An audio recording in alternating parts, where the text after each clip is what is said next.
우리가 사용하는 아이패드나 핸드폰 같은 것들을 쭉 쓰다 보면 갑자기 엉킬 때가 있습니다.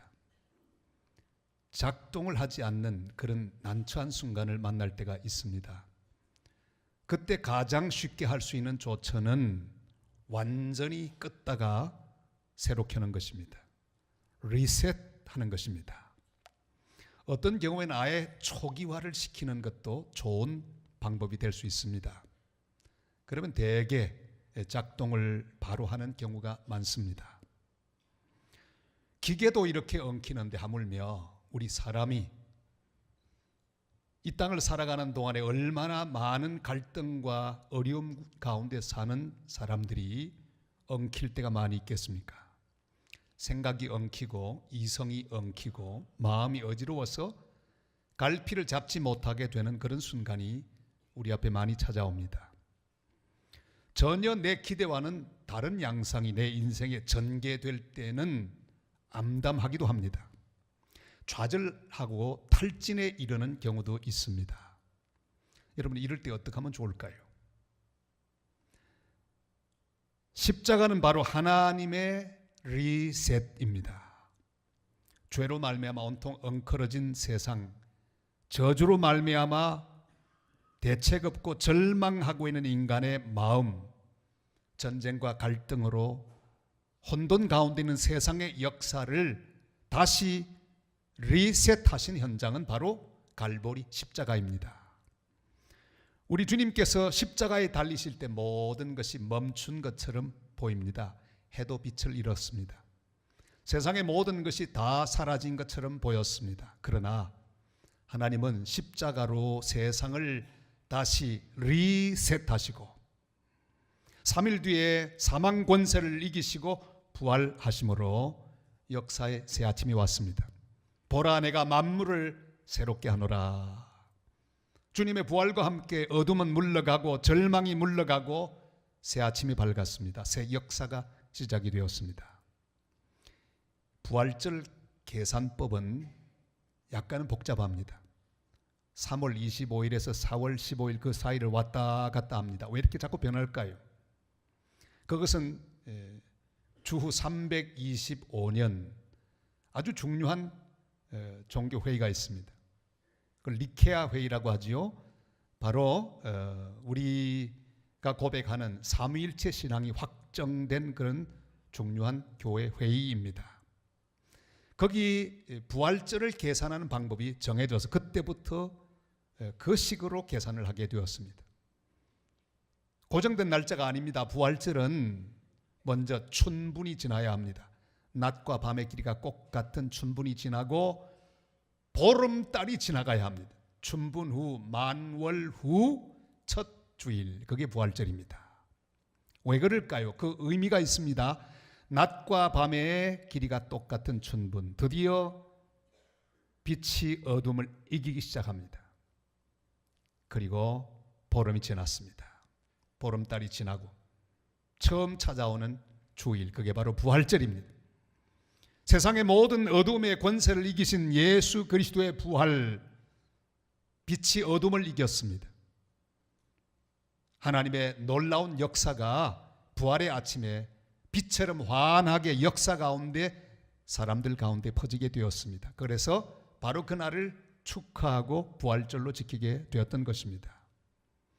부활하신 예수님은 약 40일 동안 이 땅 위에 머무셨습니다. 그리고 40일 뒤에 승천하시지요. 주님의 가장 큰 관심이 무엇이었을까요? 그것은 바로 절망과 의심 가운데 뒤엉켜 있는 제자들의 모든 상태를 다시 리셋하여 새롭게 출발하게 하는 일, 그것이 주님의 관심이었습니다. 그래서 제자들을 다시 만나는 재회 장소를 처음 예수님께서 제자들을 만났던 그 갈릴리 바닷가로 정하셨습니다. 그리고 그곳에서 다시 출발하도록 은혜를 주셨습니다. 오늘은 부활의 주님을 다시 만난 제자들처럼 우리도 주님을 오늘 이 아침에 새롭게 말씀으로 만나는 복된 은혜가 함께 하시기를 바랍니다. 천사가 전한 말을 들었습니다. 갈릴리 가면 만날 수 있다고 하는 말을 듣고 제자들은 갈릴리로 왔습니다. 거기서 부활하신 주님을 기다리고 있었습니다. 7명의 제자들이 거기 있는데 베드로가 벌떡 일어났습니다. 그리고 말합니다. 나는 물고기 잡으러 가노라. 우리 3절을 다 같이 읽겠습니다. 시몬 베드로가 나는 물고기 잡으러 가노라 하니 그들이 우리도 함께 가겠다 하고 나가서 배에 올랐으나 그날 밤에 아무것도 잡지 못하였더니. 아멘. 이 귀절에 대한 해석이 여러 가지가 있습니다. 그 대표적인 것만 소개한다면 물고기 잡으러 간다는 것은 이제 제자의 일을 그만두고 세상 직업으로 돌아가는 그런 순간이라고 설명하는 학자도 있습니다.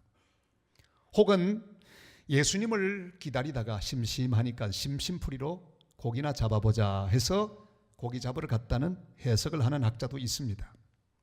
혹은 거기 기다리는 동안에 밥값이라도 하려고 용돈이라도 벌려고 옛날 잘 하던 그 고기 잡는 솜씨를 활용해서 고기를 잡으러 갔다. 이렇게 해석하는 해석이 있습니다. 자, 그런데 여러분 어떤 해석이든지 그게 중요한 게 아닙니다. 분명한 게 하나 있습니다. 이제 제자들은 뒤로 돌아갈 수 없는 자들이란 사실입니다. 베드로는 전에 물고기 잘 잡았습니다. 그것만 해도 행복하고 충만했습니다. 그러나 이제는 그것으로 만족할 수 없는 사람이 되고 말았습니다. 왜냐하면 주님께서 그를 부르시고 사람 낚는 업으로 세워주셨기 때문입니다. 여러분 전에 잘하던 것이라고 다시 하면 곤란합니다. 내가 하고 싶다고 하면 안 됩니다. 내가 가고 싶은 곳으로 가는 것도 곤란합니다. 베드로는 거기서 부활하신 주님을 기다려야만 했습니다. 우리나라에는 없지만 미국이나 유럽에는 사탄교가 있습니다. 사탄 경전도 있고 또 사탄 성전도 있습니다. 저는 샌프란시스코에서 사탄 교회를 봤습니다. 거기 모여서 사탄에게 경배합니다. 그리고 사탄 경전을 읽습니다. 사탄 경전에 제일 먼저 나오는 구절이 있습니다. 그것은 바로 이런 말입니다. 네 삶의 주인은 바로 너다. 섬찟한 말입니다. 네가 내 인생의 주인이다. 네 마음대로 해라. 그 말이. 이것은 바로 사탄의 전략입니다. 에덴 동산에서도 아담 하와를 무너뜨린 비결이 바로 여기에 있습니다. 하나님이 선악과를 따먹지 말라고 했더냐? 괜찮다. 따먹어라. 네가 주인이다. 먹고 싶으면 먹어라. 먹으면 내 눈이 밝아져서 하나님처럼 될 것이야. 그때 아담 하와는 거절해야만 했었습니다. 아니야. 하나님이 먹지 말라고 하셨어. 난 먹지 않을 거야. 난 하나님 말씀대로 사는 사람이야. 이렇게 거절했더라면 인류의 비극은 오지 않았을 것입니다. 요나는 하나님께서 니누에로 가라고 말씀하셨는데도 나는 다시스로 가노라. 그렇게 고집하며 다시스로 가고 말았습니다. 대만은 나는 세상으로 가노라. 바울과 같이 있는 것 지겹다. 앞길이 보장도 되지 않고 재미도 없다. 그렇게 말하며 그는 세상으로 가버리고 말았습니다. 약속의 땅 가나안 땅에 살던 아브라함, 그 땅에 흉년이 들었습니다.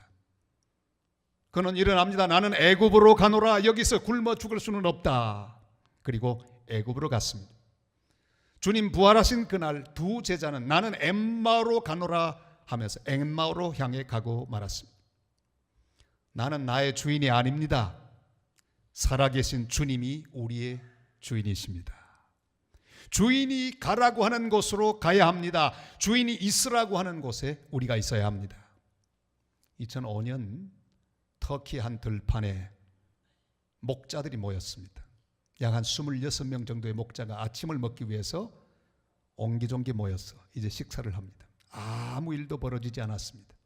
보통 식사입니다. 흔히들 그렇게 식사했습니다. 그런데 그 양무리 가운데 한 마리가 움직이기 시작했습니다. 그리고 어디론가 향하기 시작했습니다. 그러자 그 옆에 있는 친구 양이 또 따라갑니다. 한 마리씩 두 마리씩 따라가는데 거기 있는 양들이 모두 다 따라가기 시작했습니다. 삽시간에 혼란이 일어났습니다. 무슨 일이 생겼을까요? 무려 450마리의 양이 벼랑에서 떨어져 죽었습니다. 1000마리가 넘는 양이 다치는 그런 사고가 생겼습니다. 여러분, 우리는 양과 같습니다. 내 마음대로 길 나서면 안 됩니다. 주님이 말씀하지 않았는데 내 마음대로 방향을 정하고 움직이면 안 됩니다. 나 한 사람의 문제가 아닙니다. 나 한 사람이 내 멋대로 길을 나서다가는 나 때문에 수많은 다른 사람들이 고생하고 고통을 당하게 됩니다. 나 한 사람 때문에 나의 자녀들까지 혼란 가운데 빠지게 됩니다. 우리는 오직 목자 되신 예수님만 따라가야 합니다. 주님이 있으라고 하는 곳에만 있어야 합니다. 나는 물고기 잡으러 가노라 나섰던 베드로를 따라갔던 나머지 6 제자들, 밤새도록 허탕만 치는 고통을 당해야만 했습니다. 아무것도 잡지를 못했습니다. 주님 말씀하십니다. 요한복음 15장 5절 말씀 다 같이요. 나는 포도나무요 너희는 가지라. 그가 내 안에 내가 그 안에 거하면 사람이 열매를 많이 맺나니 나를 떠나서는 너희가 아무것도 할 수 없음이라. 아멘. 밤새도록 고기를 한 마리도 잡지 못했습니다. 좌절의 밤입니다. 베드로는 고개를 갸웃갸웃대고 있습니다. 왜 이럴까? 왜 한 마리도 잡지 못했을까? 그런데 바로 이런 베드로와 제자들에게 부활하신 예수님께서 나타나셔서 말씀하십니다. 너희에게 고기가 있느냐? 5절 말씀 우리 같이 읽습니다. 예수께서 이러시되 얘들아 너희에게 고기가 있느냐? 대답하되 없나이다. 아멘. 이 말씀을 그대로 옮기면 이런 뜻입니다. 얘들아 고기가 한 마리도 없지? 그럼 있을 리가 없어. 내가 다 알고 있다. 왜냐하면 내가 그렇게 했거든. 이런 뜻이에요. 주님은 지난밤에 좌절과 실패를 통해 주실 메시지가 있었습니다. 얘들아 역주행은 안 돼. 뒤로 가면 안 돼. 네 경험으로는 안 돼. 네 재주로는 안 돼. 너는 고기 잡고 살 존재가 아니야. 너는 사람 낚는 업으로 내가 이미 불렀다. 용도 변경은 불가능해. 이 말씀이에요. 지난밤 동안 제자들이 홀로 헛그물질을 하고 있지 않았습니다. 홀로 그렇게 헤매고 있었던 것이 아닙니다. 부활하신 예수님이 물가에서 서서 보고 계셨습니다. 주님은 그 상황 속에 개입하고 계셨습니다. 그물 속으로 고기가 들어가지 못하도록 우리 주님께서 뒤에서 다 개입하고 계셨습니다. 우리는 때때로 빈 그물질을 하며 지내는 고통의 밤을 경험합니다. 아무리 해도 되지를 않습니다. 내가 바라는 것이 내 손에 들어오지를 않습니다. 빈 그물 밖에는 없습니다. 그래서 한숨 쉴 때가 있습니다. 그러나 사랑하는 여러분, 이때 우리가 기억할 사실이 있습니다. 부활하신 예수님께서 나의 빈 그물질을 보고 계신다는 사실입니다. 주님은 내 인생의 모든 결핍의 현장, 좌절의 현장에 계십니다. 서서 보고 계십니다. 문제가 무엇입니까? 여러분, 고기 한 마리도 못 잡은 건 문제가 아닙니다. 뭐가 문제입니까? 주님을 보지 못하고 있는 게 문제입니다. 함께 하고 계시는 그 주님을 보지 못하는 것, 못 알아보는 것이 문제입니다. 왜냐하면 우리 마음이 모두 빈 그물에 사로잡혀 있기 때문입니다. 우리 관심이 고기에 다가 있기 때문입니다. 그래서 주님이 보이지 않습니다. 이것이 가장 큰 위기입니다. 나의 마음이 돈에 다가 있고, 나의 마음이 나의 길에 다가 있고, 내가 바라는 것에 다가 있고, 주님이 계신 것은 아예 관심도 가지지 않는 것, 이것이 가장 큰 위기입니다. 걱정, 근심, 영어로 뭐라고 합니까? worry 혹은 anxiety라고 말하죠. 근데 이 라틴어에 보다 가까운 스페인 말로는 이 근심, 걱정을 아주 재미있게 말합니다. preocupación이라고 합니다. 재밌는 말이에요. pre 하는 것은 먼저란 뜻이죠. 오쿠파션, 점령한다는 거죠. 걱정이 뭡니까? 염려가 뭡니까?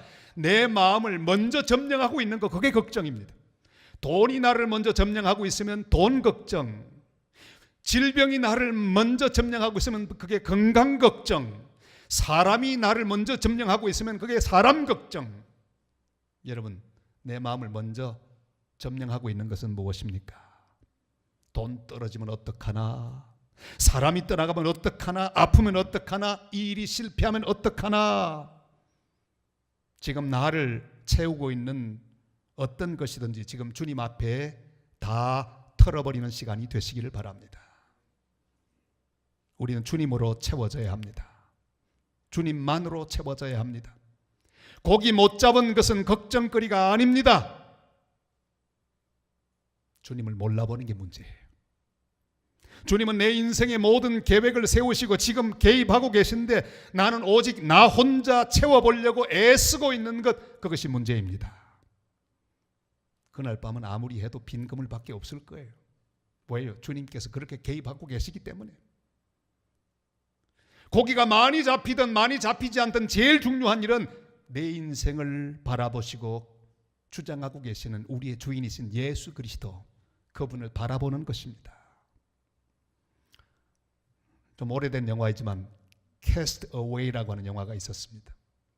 한 택배 회사 직원이 출장을 갔다가 비행기 추락하는 바람에 무인도에서 표류하게 되었습니다. 너무 외로웠습니다. 배구공 하나가 있었는데 거기에 사람 얼굴을 그리고 윌슨이라고 이름을 붙여주었습니다. 그 무료한 시간 늘 윌슨과 대화합니다. 잘 잤냐? 무슨 생각하고 있냐? 재밌냐? 이렇게 하루 종일 윌슨과 대화하는 그런 장면을 우리는 기억합니다. 여러분, 이게 바로 현대인의 모습입니다. 모두 자기가 만든 윌슨이 있습니다. 돈이고 명예고 출세입니다. 이름을 불러보지만 윌슨처럼 허상들입니다. 그게 진짜가 아닙니다. 사랑하는 여러분, 사실은 아무도 보장해 주지 않습니다. 아무도 도움이 안 됩니다. 윌슨 불러보지만 생명이 없습니다. 친구가 되지 못합니다. 그저 우리가 그렇게 생각할 뿐입니다. 우리에게는 살아계신 예수 그리스도가 계십니다. 우리 혼자 빈 그물 들고 밤새 헤매는 줄 알았는데 물가에서 주님이 지켜보시고 함께 하신 사실, 그 사실을 믿어야 합니다. 주님은 나의 실패를 아십니다. 나의 결핍을 아십니다. 나의 고독을 아십니다. 왜냐하면 그분이 우리의 주인이시기 때문입니다. 그의 손에 내 인생의 모든 것이 달려있기 때문입니다. 그 주님이 오늘 우리에게 이렇게 말씀하십니다. 그물을 배 오른편에 던지라. 6절 말씀 다 같이 읽습니다. 이르시되 그물을 배 오른편에 던지라. 그리하면 잡으리라 하시니 이에 던졌더니 물고기가 많아 그물을 들 수 없더라. 아멘. 아무것도 달라진 것은 없습니다. 똑같은 바다, 똑같은 그물, 똑같은 배입니다. 오히려 날이 점점 밝아와서 고기 많이 잡을 확률은 더 낮아졌습니다. 오직 하나가 달랐습니다. 그 전에는 베드로가 마음대로 했지만 이제는 주님께서 말씀하십니다. 여러분, 주님이 말씀하시는 것, 그게 복음입니다. 그래서 가스펠, 하나님이 말씀하신다, 그게 복음 아닙니까? 내가 말하다가 주님이 말하기 시작하는 것, 그게 복음의 출발입니다. 주님이 주인이 되셨습니다. 말씀하고 명령하는 분이 달라졌습니다. 예수님이 말씀하셨습니다. 그 말씀대로 순종했습니다. 그랬더니 그물을 들 수 없을 만큼 많은 고기가 잡혔습니다. 찢어지고 있는 그물을 보았습니다. 바글바글 거리는 고기를 보았습니다.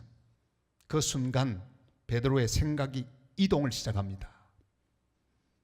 이거 좀 이상한데? 그때하고 똑같아. 그때를 생각합니다. 주님을 처음 만났을 때 그물을 깊은 데로 가서 던져라. 똑같은 상황에 바로 주님의 말씀을 순종했을 때 밤새도록 한 마리도 잡지 못한 베드로는 그물이 찢어질 정도의 많은 고기를 잡았던 그 기억을 회상하게 되었습니다. 생각이 이동을 했습니다. 내 생각을 하고 있다가 빈 그물 생각하고 있다가 주님을 생각하게 되었습니다. 사랑하는 여러분, 내 인생의 가장 중요한 사건은 고기 많이 잡은 사건이 아닙니다. 출세했던 사건이 아닙니다. 사람들에게 막 박수 갈채를 받았던 사건이 아닙니다. 점수 잘 받았던 사건도 아닙니다. 내가 바라던 그 대학에 들어갔던 사건도 아닙니다. 무엇이 가장 중요합니까? 나를 지켜보고 계시는 주님, 그 주님 손에 있다는 사실을 깨달았던 순간입니다. 사랑하는 여러분, 내 인생의 가장 중요한 사건은 나를 곁에서 지켜보고 계시는 주님을 발견하는 사건, 그분을 처음 만난 그날이 가장 중요한 것이고, 내가 그분에게 시선을 돌렸을 때 그때가 내 인생의 가장 놀라웠던 순간이었습니다. 그 주님을 발견하는 일, 그 주님 앞에 서는 일, 그 주님을 향해 달려가는 일, 그것이 바로 내 인생의 가장 중요한 일입니다. 내 인생의 무게중심을 나에서 주님에게로 옮기는 일, 그 일이 가장 중요합니다. 베드로는 바로 그 일을 했습니다.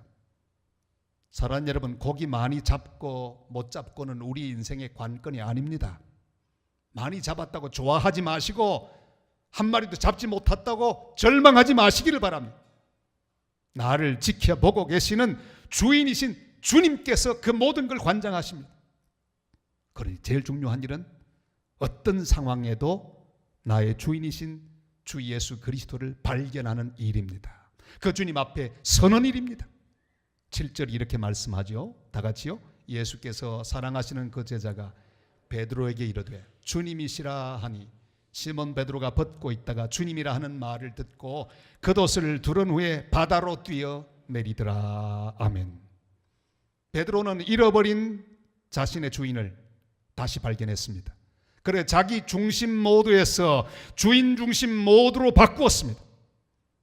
그래서 자기가 하고 싶은 대로 고기를 잡기 위해 옷을 훌렁 벗고 밤새도록 땀 흘리면서 고기 잡으려고 애를 쓰던 그 모습, 그 벗은 상태에서 주님을 만나기 위하여 겉옷을 입었습니다. 제자의 옷을 입었습니다. 사명의 옷을 입었습니다. 그리고 바다로 뛰어내렸습니다. 사랑하는 성도 여러분, 내 인생의 주인은 내가 아닙니다. 고기도 주인이 아닙니다. 많이 잡은 것이 성공이 아니고 못 잡은 것이 실패가 아닙니다. 건강한 것이 좋은 게 아니고 병든 것이 나쁜 것이 아닙니다. 내 인생의 주인을 발견하는 일, 그것이 가장 중요한 일입니다. 그 모든 사건들은 내 인생의 참된 주인을 발견하는 과정에 불과합니다. 오늘 우리의 주인이신 부활의 주님 앞에서 다시 우리의 겉옷을 입는 시간이 되시기를 바랍니다. 제자의 옷을 입으십시다. 사명의 옷을 입으십시다. 우리는 고기만 잡고 살 사람이 아닙니다. 고기 많이 잡는 것이 우리 인생의 목표가 아닙니다. 부활하신 예수 그리스도, 그분이 바로 우리의 목표입니다. 차이코프스키의 백조의 호수라는 발레가 있습니다. 주인공이 지금 회전하고 있죠. 돌발 퀴즈를 내겠습니다. 이 백조의 호수에서 저 주인공이 몇 번 회전하지요? 32번. 세상에 32바퀴를 어떻게 돌아요? 뱅뱅뱅뱅. 그것도 가냘픈 그 발끝에 온몸 무게를 다 한쪽 다리도 더 높이 들고 도는 거예요. 32바퀴를 도는 거예요. 그게 가능하겠습니까? 그게 물었답니다. 도대체 어떻게 그게 가능합니까? 비밀을 설명을 합니다. 그것은 비밀이 있습니다. 사람이 많이 있는 그 가운데 한 사람, 앞에 있는 한 사람을 딱 고정하고 시선을 그 사람에게만 줍니다. 그리고 몸을 돌리기 전에 그 사람의 몸을 보면서 고정시킨 다음에 내 몸이 돌아가도 절대로 내 얼굴은, 내 시선은 돌아가지 않습니다. 완전히 돌아가도 제일 먼저 내 시선이 그 사람을 보고 또 제일 먼저 움직이는 것도 내 몸. 내 몸이 다 돌아가도 내 시선은 그 사람을 계속 쳐다보고, 그렇게 있으면 어지럽지 않게 32바퀴 아니라 320바퀴라도 돌 수 있습니다. 사랑하는 여러분, 우리 인생에 주인에게 내 시선을 집중하는 것이 인생의 답입니다. 아무리 혼란 가운데 있어도, 아무리 시련 가운데 있어도 우리의 주인이신 예수 그리스도 그분만을 바라보고 그분에게 집중하면 어떤 순간에도 우리는 든든히 서게 될 줄을 믿습니다. 우리의 얼굴을 주님 향해 돌리십시다. 제일 먼저 우리의 주인 주님의 얼굴을 보아야 합니다. 그가 말씀하는 대로 순종해야 합니다. 다른 것은 보지 않아야 합니다. 끝까지 주님의 얼굴을 보아야 합니다. 내 인생의 처음부터 마지막까지 우리의 주인이신 예수 그리스도에게 고정시키면 우리의 인생은 가장 존귀하게 쓰임을 받게 될 것입니다. 오늘 베드로처럼 배에서 뛰어내리십시다. 제자의 옷을 다시 입고 사명의 옷을 입고 부활의 주님 앞으로 달려가십시다. 그리고 부활의 주님과 함께 땅끝까지 복음을 전하며 담대하게 살아가는 부활의 증인들이 되시기를 바랍니다. 너희에게 고기가 있느냐? 오늘 함께 주님 앞에 응답하십시다. 주님, 고기가 있어도 없어도 그게 문제가 되겠습니까? 오직 주님만 있으면 됩니다. 내 인생 주님 손에 있습니다. 주님 한 분 저의 주님으로 계시면 아무것도 문제가 아닙니다. 주님이 계십니다. 주님 주신 사명이 있습니다. 내가 다시 주님 앞에 섭니다. 사람 낚는 업으로 살아서 제 일생 동안 수많은 사람을 주님께로 인도하는 복된 사람 되게 하여 주옵소서. 이렇게 응답하는 복된 성도들 다 되시기를 주님의 이름으로 축원합니다.